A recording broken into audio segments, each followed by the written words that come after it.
YouTube, Insta எது open பண்ணாலுமே வந்து எந்த ஒரு சோசியல் மீடியா ஓப்பன் பண்ணாலுமே வந்து எபிஸ்டன் 30,00,000 பேஜ், 2000 வீடியோ, 1,80,000 ஃபோட்டோஸ் அதை பற்றி தான் ஒரு டாக் போயிட்டு இருக்கு. ஆனால் பட் அது பற்றி டீட்டெயிலாக நமக்கு எதுவுமே தெரியாது. என்னது அதுன்ற வந்து நம்ம யோசிக்க பார்க்கும்போது தான் உலகத்திலேயே மிக கொடூரமான ஒரு விஷயம் வந்து யூஎஸ் நடந்திருக்குன்ட்டு. அது வந்து நடந்திருக்குது வந்து சாதாரண மக்கள் யாரும் பண்ணலை. இந்த உலகத்திலே நம்ம யார் பெரிய ஆளா ஒரு விவிஐபியா நினைச்சு நம்ம வந்து பாக்குறோமோ அவங்க தான் பண்ணியிருக்காங்க. யூஎஸ்ல டொனால்ட் ட்ரம்ப்ல இருந்து, இந்தியாவில் மோடியில இருந்து, அனில் அம்பானில இருந்து, மைக்கேல் ஜாக்சன் எல்லாருமே வந்து அந்த விஷயத்துல வந்து இன்க்ளூட் ஆயிருக்காங்க. அந்த 30,00,000 பேஜ்ல அவங்க பேரும் ஒரு பேரா இருக்கு. ஏன் எலான் மஸ்க் கூட அதுல இருக்காருன்னு நிறைய பேர் சொல்லிட்டு இருக்காங்க. பட் நமக்கு ஏதோ டீட்டெயிலா இன்னும் தெரியல. அப்படி என்னதான் அந்த ஃபைல்ல இருக்கு, என்னதான் அந்த எபிஸ்டனோட டாக்குமெண்ட்ல இருக்குன்றதை நம்ம வீடியோல பார்க்கலாம். மறக்காம நம்ம சேனலை சப்ஸ்கிரைப் பண்ணுங்க, பெல் பட்டனை தட்டிங்க. வெல்கம் டு வெற்றி பாஸ்.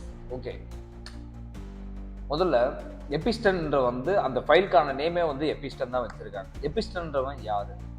இந்த ஒரு யூஎஸ்ல ஒரு சாதாரண மனுஷன் தான், ஒரு மிடில் கிளாஸ், ரொம்ப மிடில் கிளாஸ் ஃபேமிலியில பிறந்த ஒருத்தர் தான். அவன் வந்து சாதாரண ஒரு ப்ரொஃபஸர், ஸ்கூல் டீச்சர் சம்திங் இன்னும் ஒர்க் பண்ணிக்கிட்டு இருக்கான். ஆனா எல்லாருக்குமே வந்து ஒரு மைண்ட்ல தோன்றது என்ன, நம்மளும் இந்த உலகத்துல பெரிய பணக்கார ஆகணும்ன்றதான் எல்லாருடைய மைண்ட்லயும் இருக்கும். அது சில பேருடைய பாதை ராங் ரூட்ல போகும், சில பேரோட பாதை வந்து ரைட் வேல போகும். பட் அவனுடைய பாதை டிஃப்ரெண்டா போகுது. எங்க போகுது? மாமா வேலை பார்க்கலாம். நம்ம ஒரு மாமா வேலை பார்த்தோம்னா பெரிய ஆள் ஆகும்னு சொல்லிட்டு தான் அவன் அந்த வேலையை ஸ்டார்ட் பண்றான். Yes, exactly. அவன் வந்து ஒரு ப்ராஸ்டிடியூட் மாதிரி ஒரு பிஸ்னஸ் ஸ்டார்ட் பண்ணுறான். அவன் யாருமே வந்து வலுக்கட்டாயமாக உள்ள இழுத்து யாருமே பண்ணல. யூஎஸ்ஆ இருந்தாலும் சரி, இந்தியாவாக இருந்தாலும் சரி, ஆப்பிரிக்காவாக இருந்தாலும் சரி, எல்லாருடைய நாட்டிலுமே வந்து ரொம்ப ரொம்ப மிடில் கிளாஸ் ஃபேமிலி எல்லாருமே இருப்பாங்க. காசுக்காக அலையிறவங்க எத்தனையோ பேர் இருப்பாங்க. அந்த மாதிரி லேடிஸ் அவங்களெல்லாம் டார்கெட் பண்ணி, நான் உனக்கு இந்த மாதிரி காசு கொடுக்குறேன், நீ இந்த மாதிரி இவங்க கூட இரு, அந்த மாதிரி இவங்க கூட இருன்னு சொல்லி ஏதோ ஒரு பேச்சை போட்டு அவங்கள வந்து அந்த பிஸ்னஸ்க்குள்ளே இழுத்துட்டு வரான். அவங்களும் உள்ளே வராங்க. அவங்க பிஸ்னஸ் நல்லா போகுது. பட் அவங்க பிஸ்னஸ் வேற லெவலில் போகுது. என்னன்னா, இந்த உலகத்தையே திரும்பி பார்க்குற அளவுக்கு வந்து அவன் பிஸ்னஸ் போயிட்டு இருக்கு. எப்படின்னு பார்த்தா, ஒரு தனி ஐலாண்டு வாங்குற அளவுக்கு. எப்படி நம்மளுடைய நித்யானந்தா எப்படி வந்து சாதாரண திருவண்ணாமலையில் பொறி உண்டை சாப்பிட்டுட்டு இருந்த ஆள் எப்படி நீ போய் ஒரு ஐலாண்ட் கைலாசான்ற ஒரு ஐலாண்டை வாங்கி அதுக்கு ஒரு பேரை வச்சு அவன் பெரிய ஆள் ஆனானோ, அந்த மாதிரி வந்து அவனும் ஒரு ஆளா வந்து ஆகிட்டான். யூஎஸ்ல ஒரு தனி ஐலாண்டே வாங்கி அதுக்கு ஒரு பேர் வச்சு அவன் அங்க ஒரு சாம்ராஜ்யத்தையே வந்து அவன் கட்டி வச்சிருக்கான். கட்டி வச்சிருக்கிறது சும்மா இல்லை, பெரிய அரண்மனையை கட்டி பெரிய பேலஸை ஒன்று கட்டி வச்சிருக்கான். மேலே பேலஸு, கீழே வந்து டனல், அந்த மாதிரி வந்து அந்த பேலஸை வந்து ரெடி பண்ணியிருக்கான். அந்த பேலஸில் வந்து பார்த்தீங்கன்னா ஆயிரக்கணக்கான பொண்ணுங்கன்னு சொல்ல முடியாது, 6 வயசு குழந்தையிலேருந்து 50 வயசு கிழவி வரைக்குமே வந்து அந்த இடத்துல இருக்குது. அந்த இடத்துல ஒரு பார்ட்டி மாதிரி ஒன்று கண்டக்ட் பண்ணுறாங்க. என்ன பார்ட்டின்னு பார்த்தா அது வந்து ஒரு செக்ஷுவல் பார்ட்டி மாதிரி ஒன்று கண்டக்ட் பண்ணுறாங்க. அந்த பார்ட்டியில் வந்து பார்த்தீங்கன்னா சாதாரண மக்கள் யாருமே அங்கே வந்து அந்த ஐலாண்டுக்குள்ளே வர முடியாது. ஏன்னா ஃபுல் செக்யூர்டு. அது அந்த ஐலாண்டு அவனுடைய ப்ராப்பர்ட்டி. என் ப்ராப்பர்ட்டிக்குள்ளே வரணும்னா என்னுடைய பர்மிஷன் கேட்டு நீ உள்ளே வரணும், இல்லைன்னா அந்த ப்ராப்பர்ட்டிக்குள்ளே வரவே முடியாதுங்கிற அளவுக்கு வந்து அவன் செக்யூரிட்டி டைட் பண்ணி வச்சிருக்கான். அப்படி ஒரு வேளை அந்த பார்ட்டிக்குள்ளே வரணுமானா ஒன்று சின்னதாக வந்து ஒரு ஏர்போர்ட் அந்த ரன்வே மாதிரி ஒன்று வச்சுருக்கான். ரெண்டாவது ஹெலிபேட் ஒன்று இருக்குது, இல்லைனா வந்த போட்டில் தான் வரணும். அதுவும் வித்தவுட் பர்மிஷன் அங்கே யாராலுமே உள்ளே வர முடியாது. அந்த அளவு வந்து டைட் பண்ணி வச்சிருக்கான். பட் அந்த இடத்துக்கு யாரால போக முடியும் பார்த்தீங்கன்னா, இந்த உலகத்திலேயே இருக்க மிகப்பெரிய விஐபியால் மட்டும் தான் போக முடியும். யார் அந்த விஐபின்னு பார்த்தீங்கன்னா, எலான் மஸ்க்கு,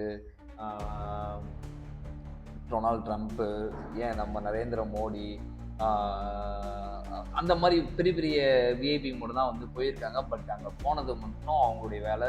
அங்கே போனவங்க எல்லாருமே வந்து குற்றவாளி கிடையாது. அது நல்லா புரிஞ்சுக்கிங்க. அங்கே போனவங்க எல்லாருமே குற்றவாளி கிடையாது. அங்கே போயிருக்காங்க, ஏதோ பார்ட்டி மாதிரி கண்டக்ட் பண்ணியிருக்காங்க. அது மட்டும் தான் அவங்க எல்லாமே வந்து பண்ணியிருக்காங்க. அங்கே போயிட்டு அதில் இருந்தவங்களும் சில பேர் இருக்காங்க. சில பேர் மேலோட்டமாக மேலே பார்ட்டி மட்டும் அட்டன் பண்ணிட்டு வந்தவங்களும் சில பேர் இருக்காங்க. அப்படி போனவர் தான் ஒருத்தர் வந்து பார்த்தீங்கன்னா மைக்கேல் ஜாக்சன். மைக்கேல் ஜாக்சன் என்ன பண்ணியிருக்காங்கன்னா, அங்கே போயிருக்காரு. அங்கே போனது யார், அந்த விஷயம் அங்கே அவருக்கு எதுவுமே பிடிக்கல. அங்கே நடக்கிறது எதுவுமே சுத்தமாக அவருக்கு வந்து பிடிக்கல. ஆனால் அங்கேருந்து அவர் வெளியே வந்து இந்த விஷயத்த வெளியே சொல்லணும், இதை வந்து மக்கள்கிட்ட எடுத்துகிட்டு போகணும், இது ரொம்ப தப்பான ஒரு செயல் சொல்லி எக்ஸ்ப்ளோர் பண்ணணும்னு நினைக்கிறாரு. பட் அவரால் வந்து பண்ண முடியல. லாஸ்ட்டாக அவருடைய ஆடியோ கூட ஒன்று ரிலீஸ் ஆச்சு. என்னன்னா, இது போல வந்து இங்க இந்த மாதிரி நடந்துட்டு இருக்கு, ரொம்ப ஒஸ்டா பண்ணிட்டு இருக்காங்க, இதை வந்து நம்ம மக்கள் கையில கொண்டு போனோம், இதை கொண்டு போனா என்ன சாவ வச்சிருவாங்களா இல்லையா எனக்கு தெரியல, எனக்கு என்ன பண்றது தெரியல, ரொம்ப பயந்துட்டு பேசுற மாதிரி ஒரு ஆடியோ வந்து ரிலீஸ் ஆயிருக்கு. நிறைய போட்டோஸும் ரிலீஸ் ஆயிருக்கு. அதுல வந்து நம்ம மோடியோட இமேஜ் இருக்கு, டொனால்ட் ட்ரம்ப்போட இமேஜ் நிறைய இருக்கு. அந்த மாதிரி நிறைய விஷயம், சின்ன சின்ன குழந்தைங்கலாம் கற்பழிச்சு கொன்னு சாவ வச்சிருக்கானுங்க, அந்த மாதிரிலாம் வந்து இருக்கு. அங்கேருந்து வெளியே வந்து சில பொண்ணுங்க அங்கேருந்து வெளியே வந்த சில பொண்ணுங்க வந்து யூஎஸ் கவர்மெண்ட் கிட்ட போய் சொல்கிறாங்க. அந்த யூஎஸ் கவர்மெண்ட் வந்து அந்த மக்களுக்கெல்லாம் அந்த விஷயம் தெரிஞ்சு இது போல் வந்து அந்த எபிஸ்டர் மேலே கேஸ் போடணும், அந்த கேஸை வந்து நீங்கள் ஸ்ட்ராங் பண்ணணும், அது எதுன்னு சொல்லி பண்ணியிருக்காங்க. ஏதோ நிறைய போராட்டம் நடந்திருக்கு. அது சம்திங் 2018 ஆர் 19 சம்திங் அந்த டேட்டில் வந்து நடந்திருக்கு. நடந்து முடிஞ்ச கையோட வந்து எபிஸ்டனும் வந்து அரெஸ்ட் ஆகுறாரு. அரெஸ்ட் ஆகிட்டு அங்கே இருக்கிற விஷயம் எல்லாமே வந்து அங்கே இருக்க போலீஸ் வந்து இன்வெஸ்டிகேட் பண்ணி விசாரிக்கிறாங்க. விசாரித்து பார்க்கும்போது நிறைய பேஜ், இமேஜஸ், ஃபோட்டோஸ், வீடியோஸ் எல்லாமே ரிகவர் பண்ணுறாங்க. ரிகவர் பண்ணி பார்க்கும்போது ரொம்ப ரொம்ப ரொம்ப ரொம்ப ஒஸ்ட்டாகவே போயிருக்கு. ஆனால் வந்து அவனை அரெஸ்ட் பண்ணதுக்கு அப்புறமே வந்து அந்த யூஎஸ் கவர்மெண்ட் வந்து ரொம்ப ஒஸ்ட்டான ஒரு தண்டனை என்னன்னு கேட்டிங்கன்னா, ஒரு ஜெயிலுக்குள்ளே போனால் அவனால் வெளியே வர முடியாது. அந்த அந்த விசாரணை முடிச்சு அவன் நிரபராதின்னு சொல்ற வரைக்குமே வந்து வெளியே வர முடியாது. ஆனா வந்து அவனுக்கு கொடுத்த தண்டனை என்னன்னு பார்த்தீங்கன்னா, நீ 6 மணிக்கு வெளியே போ, ஈவினிங் 6 மணிக்கு உள்ள வந்துரு. அதுக்கு அந்த பிட்வீன் கேப்ல நம்ம என்ன வேணா பண்ணிக்கலாம். அந்த மாதிரின்ற ஒரு சட்டத்தை கொண்டு வராங்க. பட் அது மக்கள் வந்து அக்செப்ட் பண்ணவே இல்லை. இன்னும் போராட்டம் அதிகமாக வெடிக்குது, அங்கே கலவரம் தான் நடக்குது. அந்த மாதிரி வந்து ஒரு விஷயம் அங்கே போயிட்டு இருக்கு. ஆனா ஒரு வகையில் பார்க்கும்போது அவன் லிட்டர்லி எல்லாருமே வந்து பிளாக்மெயில் பண்ணி வச்சிருக்கான். ஏன்னு கேட்டிங்கன்னா, இப்போ நான் ஃபார் எக்ஸாம்பிள் இப்போ நான் வெற்றி உள்ளே வரேன்னா, வெற்றி எத்தனை மணிக்கு உள்ளே வந்தான், எதில் வந்தான், ஃப்ளைட்டில் வந்தானா, போட்டில் வந்தானா, ஹெலிகாப்டரில் வந்தானா, அவன் எத்தனை மணிக்கு லேண்ட் ஆனான், யார் கூட அவன் வந்து செலிப்ரேட் பண்ணான், என்ன ட்ரிங்க்ஸ் எடுத்தான், மொத்தத்தையுமே வந்து அவன் டாக்குமெண்ட் பண்ணி வச்சிருக்கான். வெற்றி மட்டும் இல்லை, நரேந்திர மோடியாக இருந்தாலும் சரி, டொனால்ட் ட்ரம்ப் இருந்தாலும் சரி, எலன் மஸ்க் இருந்தாலும் சரி, மைக்கேல் ஜாக்சன் இருந்தாலும் சரி, யாராக இருந்தாலும் சரி, அந்த மாதிரி ஒரு டாக்குமெண்ட் வந்து அவன் பண்ணி வச்சிருக்கான். ஏன்னா கேட்டால் அவன் சேவ் ஒருவேளை நம்ம அரெஸ்ட் ஆனா இதை வச்சு நம்ம காப்பாற்றிக்கலாம், இதை வச்சு நம்ம பணம் சம்பாதிக்கலாம். அங்கே மொத்தம் அவன் பெரிய பணக்காரன் தான். இருந்தாலும் அந்த பண ஆசை அவனை விடாமல் அவனை வந்து நோண்டிக்கிட்டே இருந்து இந்த மாதிரி எல்லாமே டாக்குமெண்ட் பண்ணி வச்சுருக்கான். அரெஸ்ட் ஆனதுக்கப்புறம் வந்து இந்த மாதிரி சொல்கிறாங்க. மக்கள் ரொம்ப பெரிய போராட்டம் பண்ணி இது ரொம்ப ஸ்ட்ராங் பண்ணணும், அவனுக்கு வந்து மரண தண்டனை கொடுக்கணுன்ற அளவுக்கு வந்து போராடுறாங்க. ஆனால் வந்து அவனால் அவனை யாராலுமே ஒன்றுமே பண்ண முடியல. ஏன்னா அவன் இருக்கிற கான்டாக்ட் அந்த மாதிரி ஒரு கான்டாக்ட். அவன் வெளியே மாட்டினானா எல்லாருமே மாட்டுவாங்க. அங்கே என்ன நடந்ததுன்றது எல்லாமே மாட்டுவாங்க. அவன் லிட்டர்லி வந்து அங்கே இருக்க ஒரு யாரையோ ஒருத்தர் வந்து பிளாக்மெயில் பண்ணுறான். பட் அந்த கவர்மெண்ட்டாக கூட இருக்கான். அந்த டைமில் இந்த யூஎஸ் பிரசிடென்ட் கூட அதில் வந்து இன்வால்வ் ஆகிருக்காரு. அப்படி இது இன்வால்வ் ஆகிட்டு வெளியே வந்ததுன்னா அந்த யூஎஸ் கவர்மெண்ட்டாக தான் சரி, அந்த பிரசிடென்ட்டாக இருந்தாலும் சரி, டொனால்ட் ட்ரம்ப்பாக இருந்தாலும் சரி, எல்லாமே மாட்டுவாங்க. ஓகேங்களா? அந்த மாதிரி பிளாக்மெயில் பண்ணும்போது வந்து ஒரு நாள் சடனாக வந்து பார்த்தீங்கன்னா அங்கே இருக்கிற செல்லோட சிசிடிவி கேமரா எல்லாமே டவுன் ஆயிடுச்சு.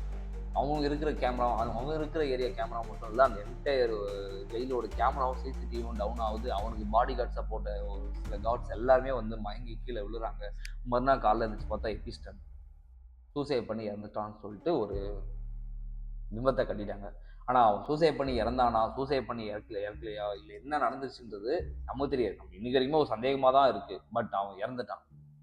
ஆனால் அங்கே என்ன நடந்ததுன்னு தெரியாது. பட் அங்கே இருக்கிற டாக்குமெண்ட் எல்லாமே வந்து போலீஸ், அந்த யூஎஸ் கவர்மெண்ட் எல்லாமே வந்து எடுத்து வச்சுட்டாங்க. ஒரு இடத்துல எடுத்து வச்சுட்டாங்க. பட் அதை ரிலீஸ் பண்ண முடியல. ஏன்னு கேட்டால் இதில் எல்லாம் பெரிய பெரிய ஆளுங்க இன்வால்வ் ஆகிருக்காங்க. யாராலுமே எதுவுமே பண்ண முடியல. பட் இருந்தாலும் அந்த யூஎஸ் கவர்மெண்ட் அதை பண்ணணும்னு சொல்லிட்டு போராடுறாங்க.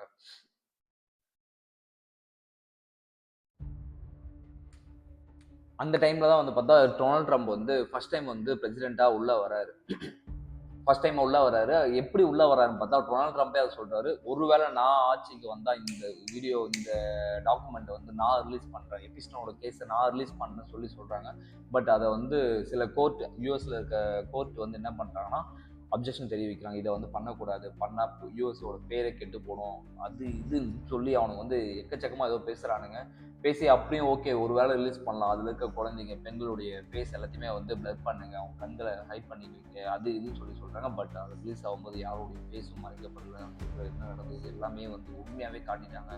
But second time Donald Trump பிரசிடெண்ட்டாக வரும்போது உள்ளே இருக்கிறது எல்லாமே வெளியே வந்திருக்கு. ஆனால் இது நீங்கள் சொல்லலாம் டொனால்ட் ட்ரம்ப்பே தான் ரிலீஸ் பண்ணியிருக்காரு, இதுக்கு டொனால்ட் ட்ரம்ப் நேமே வந்து அதில் இன்வால்வ் ஆகுது எல்லாமே கேட்கலாம். ஆனால் டொனால்ட் ட்ரம்ப் என்ன சொல்கிறாரு பார்த்தீங்கன்னா, இதுக்கு எனக்கு என்ன சம்மந்தம் இல்லை, நான் ஒரு பணக்காரன், அவன் ஒரு பணக்காரன், எனக்கு அவனுக்கு ஒரு ஜஸ்ட் ஒரு பார்ட்டி கண்டக்ட் அந்த மாதிரி தான் போயிட்டு பட் மற்றபடி எனக்கு அதுக்கு எந்த சம்மந்தமே இல்லை. ஓகே அதில் இருக்கிற இமேஜஸும் நீ ஏதோ குழந்தைய கையில் வச்சிருக்க, ஒரு 10 வயசு குழந்தைய கையில் வச்சிருக்க, 12 வயசு குழந்தைய கையில் வச்சிருக்க, ஒரு பக்கத்தில் ஏதோ லேடி இருக்கும் பார்த்தா அது டொனால்ட் ட்ரம்போட ஒய்ஃபு, அவங்களுடைய குழந்தை மட்டும் தான் அதை வந்து காட்டுறாங்க தவிர மற்றபடி வேறு எதுவுமே வந்து அதில் காட்டல.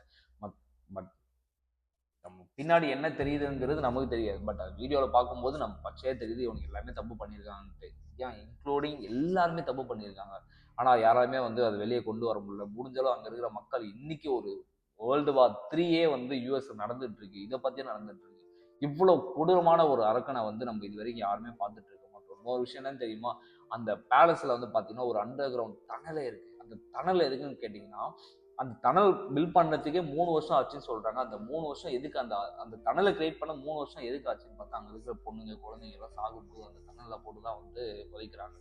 அந்த மாதிரி சம்திங் ஒரு ரூமர் வந்து போயிட்டு இருக்கு. நாட் ரூமர், அது வந்து ரூமர்னு சொல்ல முடியாது, எக்ஸாக்ட்லி அதுதான் உண்மை. ஏன்னா நிறைய பேர் இறந்து போயிருக்காங்க.